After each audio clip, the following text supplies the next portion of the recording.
Hello, greetings. So people have asked me to make another Gorean video, or rather they have said, Anya, where are your Gorean videos? Why aren't you making them anymore? Well, I am. I just have had other videos to make. But I'm making one, and I'm making one about a topic that I'm asked about all the time. And I think it's probably the question I am asked the most. And I have addressed this in other videos, though they have been about other topics, and I just talked about it, like in videos about what a Gorean Free Woman is and what she is not.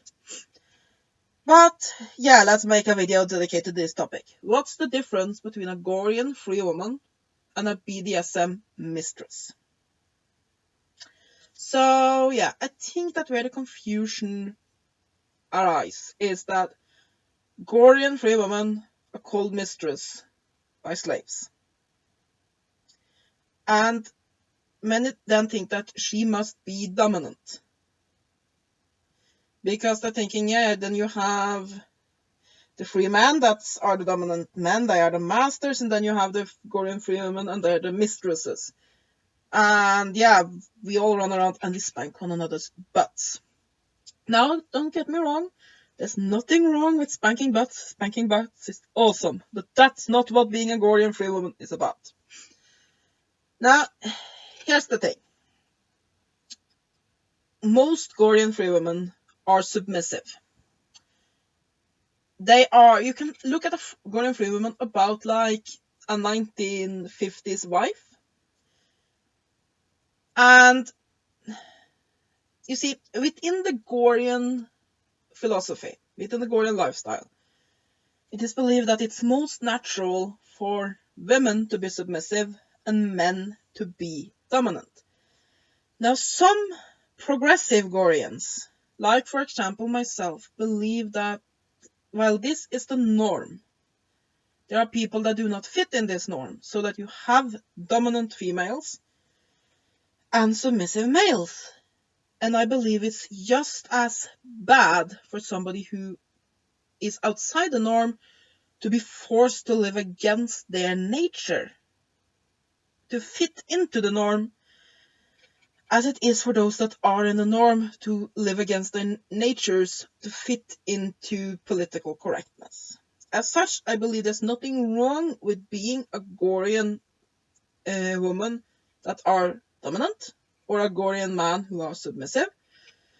However, by far the most Gorean women, they be free or slaves, are submissive. So, a lot of Gorean ladies have this problem that there's a lot of BDSM boys that comes and screams, spank your bats, spank your bats, spank your bats, spank your bats, like if we are some sort of spankomat. And here's the thing. Most Gorean women, not all, there are dominant Gorean females, but that's not most. Most Gorean free women are submissive and are not interested in submissive males. You see, while like some Gorean women like myself are very tolerant of submissive men and believe that if you are truly submissive, it doesn't matter if you have a Y chromosome, live out your nature. Most Gorean females are not attracted to submissive men. And I mean, for me, this is the same. I have no problem being a friend with a submissive man. I know some submissive men that are awesome, but I don't want to own a male pleasure slave, because I am submissive myself. So I want the male I have sex with to be dominant and take control. You see, if you look at the Gore books for a moment, the slaves were the property, they were owned just like you would own an animal.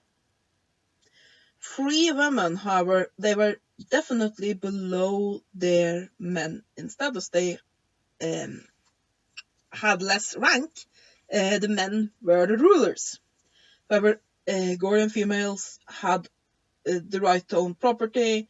They had the right to end free companionships and leave a companion they, once the year of companionship were up and not basically renew it, they could leave. But while they were in that companionship, and for those that don't know, a free companionship is the Gorean version of marriage. But while they were in that companionship, their companion had pretty strong control over them. He could punish her to the point he could whip her, deny her food. He could do. He couldn't just kill her because she was a free citizen, but there's a pretty range of what he could do to enforce his will. Now, by custom, there was somewhat limited what a man was expected to do with his free companion, also because she usually didn't have family, and if her brothers heard that somebody had been abusing their sister, he might end up with an axe in his skull, but in theory he could do what he pleased with his companion. The only difference was that his companion could leave, while a slave couldn't. Now, of course, in our lifestyle, this sort of has evened out because both slaves and free women can leave. But generally speaking, the biggest difference between a free woman and a slave is that a free woman has full responsibility of her own actions. She is considered to have her own honor, while a slave, his honor is tied up to that of her master. She isn't considered to have honor in herself, but she may honor or dishonor her master. A free woman were given a lot of privileges and expectations that came with freedom. And she could own property, she could do all of these things because she was a free citizen. But she was also submissive. And for those of us that follow this lifestyle, we generally live to that. We consider ourselves, not all. I have met a few free women who own slaves, who are dominant, and basically do not fit into the 1950s wife, the archetype. But yeah, generally speaking, within a Gorean household, the free companion, the woman in the household that are free, will be heard. She will definitively speak her mind, and her companion will listen to her. He will give her respect and consideration, and her wishes will be taken definitively into consideration. She will be her free companion's guide, his friend, his advisor, his support. But at the end of the day, he will make the final decision because he's the head of the household. So, yeah. There are many free women who are as submissive in many ways as slaves. It's just that they have kept that freedom. And then you have to look at what is freedom within a Gorean sense. And really, freedom is very much based on being able to do what you please. And with a free woman, what pleases her to do is to be a support for her companion. She submits because it pleases her to do so. But she doesn't submit one time as a slave. I do as a slave submits one time and she consents to the relationship. A free woman submits again and again every time she chooses to adhere to her companion's will. So now, a Gorean free woman and a BDSM mistress is not the same. Basically, a BDSM mistress is somebody who are within BDSM, that be lifestyle or play, who are dominant and who own, control, dom, or whatever you want to call it, are submissive. That is the basic of it, and who then happen to be female. While a Gorean Free Woman are generally speaking submissive herself, but she has more freedoms and more responsibilities than a slave. So, yeah, if you are a BDSMer and you're going to speak with Goreans, generally speaking, while they, like I said, are dominant Gorean females, generally speaking, look at them more like domestic discipline or taken in hand submissives than as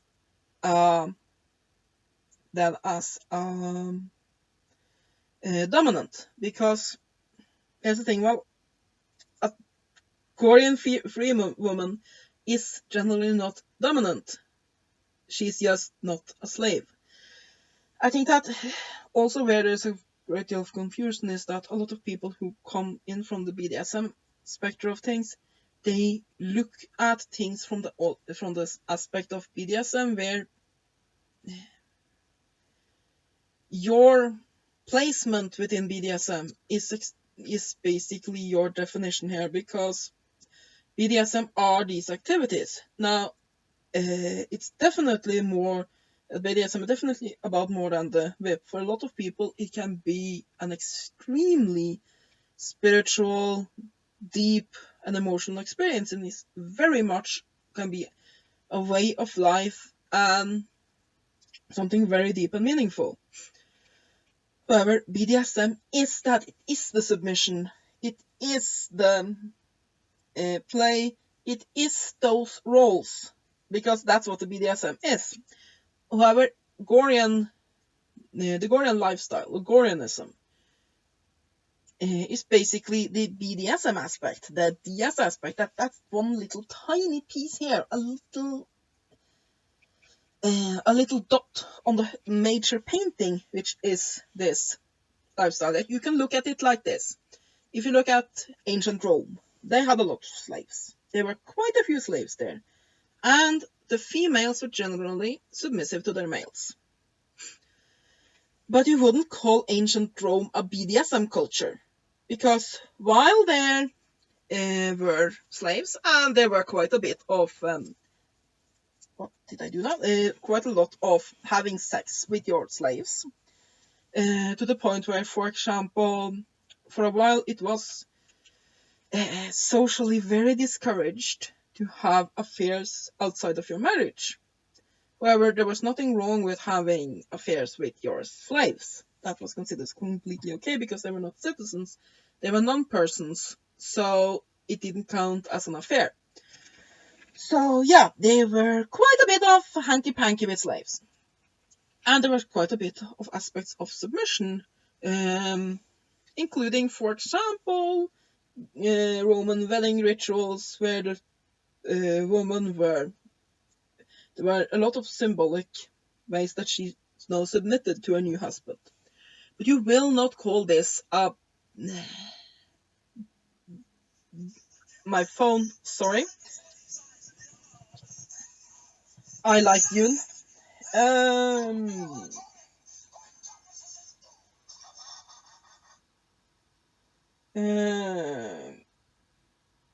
So yeah, that was my free companion that wanted to know something. Anyway, you wouldn't call the Roman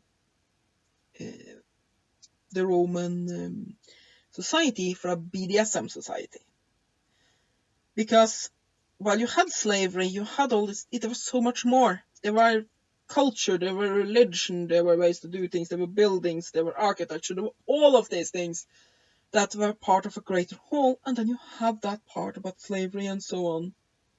So let's say somebody decided to live as Roman reconstructionalists. They decide, okay, I really admire the Roman civilization, so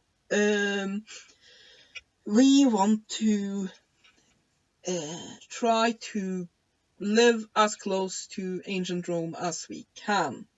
So they adopt the religion, they adopt a lot of the foods and the customs and so on, everything that you can within a modern society. And then you have a man, and he has a wife. And that wife is, and then you also have a slave, somebody who wants to be a slave within the context of a modern ancient Roman. And then you have a wife who then submits to her husband, while at the same time considering herself to be a free Roman citizen. Would you call her dominant? Most likely not, because you see all of those other aspects around. She does not define herself from her from how she is in relation to slaves. Now, that slave in the family will probably call her Domina and him Dominus. But she will not be defined by that. That's just because that family happened to have a slave. She is not by that definition dominant, because within that, if you're trying to live as a modern ancient Roman, you're not living a BDSM lifestyle while there are some slavery elements. You are trying to reconstruct an ancient culture. It's a little bit the same with Goreans, that while there are slavery elements, and they're certainly the most popular to outsiders when it comes to the Gorean lifestyle, it is not the main focus. And as such, me as a Gorean free woman, how I define myself is not in relation to slaves, though a slave will then usually refer to me as mistress. I am not a mistress. That's not how I define myself. I don't go and say, I'm a Gorean mistress. No, I'm a Gorean free woman. Because a BDSMer might say, I'm a mistress. And by that you know that, oh, you're dominant, you like to be on top, and so on and so forth. While I want to find myself like this, only way I might refer to myself as a mistress is if I learn some craft to the point of mastery. Then I might say that I'm a jewelsmith mistress. I'm not a Gorean mistress. If my free companion takes a slave, then I will be that slave's mistress, just like I am my cat's mistress. But I am not a Gorean mistress. I'm a Gorean free woman. That's the difference. I am like an ancient Roman wife. Now let's look at the Spartacus series, because really I think that series is great inspiration for Goreans. Would you call, for example, Crassus's wife? I have forgotten her name. It's really hard to pronunciate. Would you call her dominant? No, she is not. She is actually quite submissive to Crassus. When he tells her she cannot go on the campaign with him, she obeys. She pleads with her husband to give her son more responsibility and listen more to him, and so on and so forth. And he takes that into consideration because she is his honored wife. And she's the mistress of the household. But she's not dominant, she's submissive. The same with... Hell, let's even look at Lucretia. She is a bitch of the first order. And she rules her household, the servants and all of that. But still, she is submissive to Batiatus. Would you call her a dominant? Not really, no. She does work to get her way. But she is submissive to Batiatus. When he puts his foot down and says, you may not do that, she obeys. And before Batiatus' father dies at her hands, she has to obey him because he's the a paterfamilia. So she is ruled by the men in her family, and if her son had lived, she would eventually be under his rule.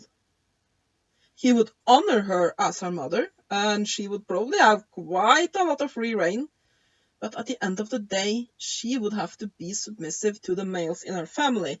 That's how a Gorean female is. She's not a mistress. She's not defined as the mistress of slaves. A Gorean woman might have slaves on her own, or there might be slaves owned by a companion within her house. But she is not a mistress. She's a Gorean free woman. And generally speaking, she will be submissive. So yeah, I hope that has clarified things. If there's any questions, just post them down below. And also, if there's any questions about any other Gorean topic, do feel free to ask them either down below or send me a PM, and I will do my best to answer you in a timely fashion. Have a great day, and blessed be.